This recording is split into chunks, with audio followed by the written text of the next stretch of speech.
Market లో invest చేసి మీ డబ్బులు డబుల్ చేసుకోవాలనుకుంటున్నారా? సుందరరామిరెడ్డి గారి లైవ్ సెమినార్ కి అటెండ్ అవ్వండి.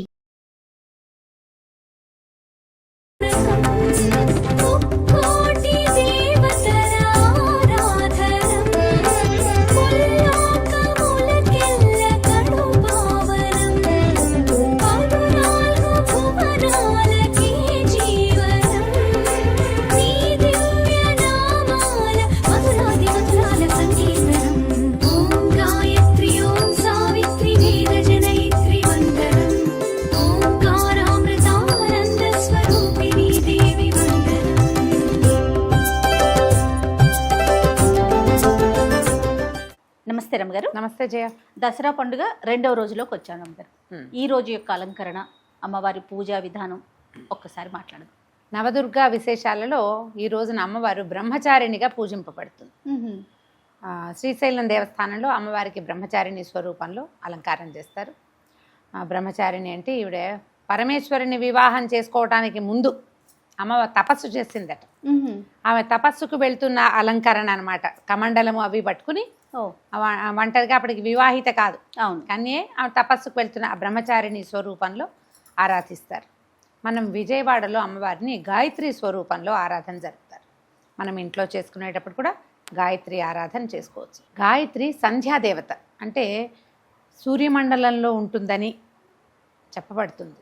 ఈ గాయత్రి ఒక ఛందస్సుగా చెప్తారు. గాయత్రి ఛందహ అని కొన్ని స్తోత్రాలకు అసలు గాయత్రి ఛందస్సుగా కనపడుతుంది.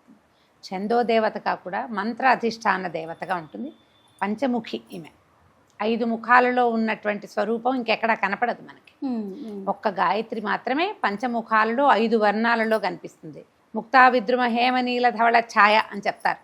ముక్తా విద్రుమం అంటే ఒకటి ముత్యము, విద్రుమం అంటే పగడము, హేమ నీల ధవళ. హేమ అంటే బంగారపు రంగు, నీలం అంటే నీలపు రంగు, ధవళం అంటే తెలుపు. ఓకే, ముత్యపు రంగు వేరు, తెలుపు వేరు కదా. ఈ 5 ముఖాలతోటి గాయత్రి మనకి జ్ఞానప్రదాయిని. ఆమెని ఆరాధిస్తే ప్రతివాడికి, ఎలాంటి వాడికైనా జ్ఞానం లభిస్తుంది. ప్రత్యేకంగా ఏంటంటే సంధ్యావందన దేవతగా గాయత్రి మంత్రాన్ని కనుక మనకు ఉపదేశిస్తారు. ఇప్పుడు ఇదివరకు అంటే ప్రత్యేకంగా కొంతమందికే గాయత్రి ఉపాసన ఉండేది. ఇప్పుడు అందరూ గాయత్రి మంత్రం నేర్చుకుంటున్నారు. గాయత్రి పరివారం అని ఒక ప్రత్యేకమైన సమాజం కూడా ఉంది. వీళ్ళు చక్కగా హోమం అది చేస్తారు. ఎలా చేసుకున్నా ఈ రోజున మనం గాయత్రిని ఉపాసిస్తాం. అయితే ఈ అమ్మవారికి ఈమెను 5 రంగుల్లో కనపడుతుంది కదా. ఈసారి నీలం రంగు వస్త్రాన్ని సమర్పిస్తున్నారు. నీలప్పుడు నేను కట్టుకున్నలాంటి నీలాల్లో ఉన్నాయిగా 5-6 రకాలు. ఏ నీలపు రంగు వస్త్రాన్నైనా మనం అమ్మవారికి సమర్పించవచ్చు. దీంతో పాటుగా అమ్మవారికి ఏం చేస్తాం మనము, రవ్వ కేసరి, పులిహోర నివేదన చేస్తారు. మన ప్రాంతాన్ని బట్టి కూడా కొంచెం ముందు వెనకాల మార్పులు ఉంటాయి, కానీ రవ్వ కేసరి అయినా చేయొచ్చు, పులిహోర అయినా చేసి నివేదన చేయవచ్చు.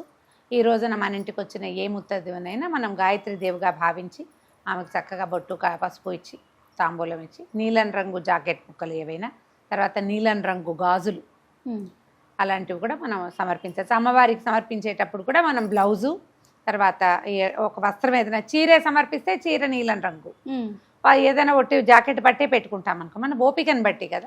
నీలం రంగు వస్త్రాన్ని సమర్పించాలి. అయితే మనం కుమారి పూజ చేస్తాం రోజుకొకటి. ఈ రోజున చేసే కుమారికి 3 సంవత్సరాల కుమారిని పెట్టుకోవాలి మనం. ఓహో. అయితే ఈ 3 సంవత్సరాల బాలికని త్రిమూర్తి అంటారు. ఈ 3 ఏళ్ల బాలిక అంటే 3 నిండింది అనమాట. 3 సంవత్సరాలంటే 3వ 7 కాదు. ఓకే, 3 నిండిన బాలిక. ఈమెని గనక అంటే 3 ఏళ్ల బాలికని గనక పూజిస్తే మనకి ఒక్కొక్క దానికి, ఒక్కొక్క బాలికకి ఒక్కొక్క ప్రయోజనం కూడా చెప్తారు. జ్ఞానం లభిస్తుందట.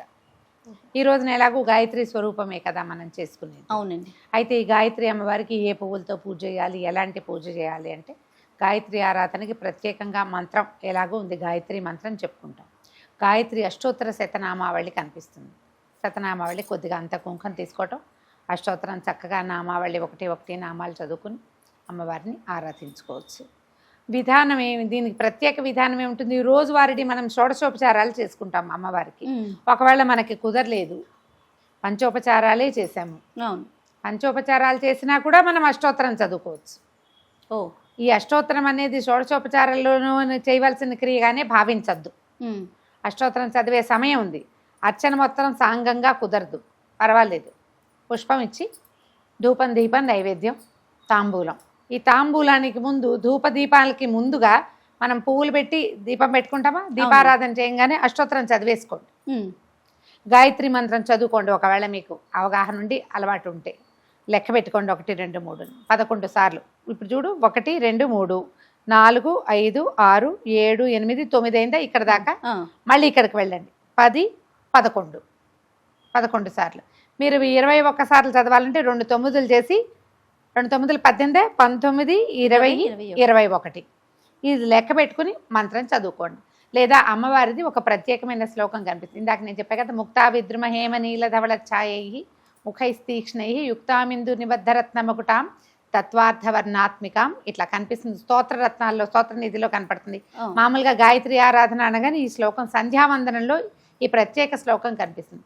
ఆ ఒక్క శ్లోకాన్నైనా మీరు 9 సార్లు 11 సార్లు 21 సార్లు మీ శక్తి ఉండి ఓపిక ఉండి సమయం ఉంటే 108 సార్లు చదువుకోండి. కొద్దిగా కొంచెం పెద్ద శ్లోకం. ఓకే, అష్టోత్తరమే చేయగలిగితే మంచిది. లేదా ఈ శ్లోకాన్ని అయినా కూడా మీరు 108 సార్లు చేసుకున్నా కూడా విశేషమైన ప్రయోజనం లభిస్తుంది. ఎందుకంటే గాయత్రి మనకి బుద్ధి వికాసాన్ని కలిగిస్తుంది. సూర్యమండలావర్తిగా ఉంటుంది ఈమె. దానివల్ల మనం చూడు రోజు తూర్పు తిరిగి దండం పెట్టు అని చెప్పుకుంటామండి. సూర్యుడిని చూస్తూ ఉంటే కూడా బుద్ధి వికాసం కలుగుతుంది. ఈ సూర్యమండలంలో గాయత్రిని భావిస్తే ఇంకా బుద్ధి వికాసం కలుగుతుంది. ఇలా ప్రత్యేక దినాల్లో దేవి సుప్రసన్నత ఉండే కాలంలో గనక మనం ఈ దేవతని పదే పదే ఎక్కువ సార్లు గనక మనం చేసుకుంటే రేపు రాదు కదా, ఈ ఒక్క రోజునే మనం గాయత్రి ఆరాధన చేస్తాం. ఉదయమో సాయంకాలమో మీ అవకాశాన్ని బట్టి 9 11 21 108 సార్లు అమ్మవారి శ్లోకాన్ని చదువుకోండి. ఇంటికి వచ్చిన ముత్తైదులందరినీ ప్రతి వాళ్ళని ఎప్పుడు కూడా ఈ 10 రోజుల్లో దుర్భాషలాడొద్దు, పదునైన మాటలు మాట్లాడకండి, పోట్లాటకి దారితీసే ఏ అవకాశాన్ని తీసుకోవద్దు. సాధ్యమైనంత నిశ్శబ్దంగా ఉండండి. చక్కగా ఏదైనా స్తోత్రం చదువుకోవటం, అమ్మవారికి మనం చేయగలిగిన నివేదన రవకేసరి పులిహోర ఎలాగో ఇస్తారు. నీలం రంగుతో ఒక్క వస్త్రాన్నైనా సమర్పించి అమ్మవారిని ఆరాధించుకుందాం. రమ్మగారు ఏమైనా ప్రత్యేకమైన నియమాలు పాటించాలండి ఇప్పుడు ఈ 10 రోజులు కూడాను? సాధారణంగా మనము దీక్ష అని పెట్టుకుని ఈ 10 రోజులు మనం పూజ చేసుకుంటాం అనుకుంటే దానికి సాధారణ నియమం ఏకభుక్తం, భూసైనం, బ్రహ్మచర్యం. ఏకభుక్తం అంటే ఒక పూట తినటం, పొద్దున ఏదైనా ప్రసాదంగా తీసుకుని రాత్రికి భోజనం చేయటం, సాయంకాలం పూజ అయిన తర్వాత. భూసైనం అంటే సాధారణ భర్తలతో కలిసి పడుకోకూడదు, మంచం మీద పడుకోకుండా ఉంటే మంచిది. ఏ నడునొప్పో బాధ ఉన్న వాళ్ళ పరిస్థితి వేరే. మూడోది బ్రహ్మచర్యం, ఇది తప్పదు. అయితే మనం ఏకభుక్తం అని చెప్పినప్పుడు మాంసాహార విసర్జన అవసరమే. ఈ 10 రోజులు చేయకుండా ఉండటమే మంచిది. రైట్. నమస్తే రమ్మగారు. నమస్తే జయ.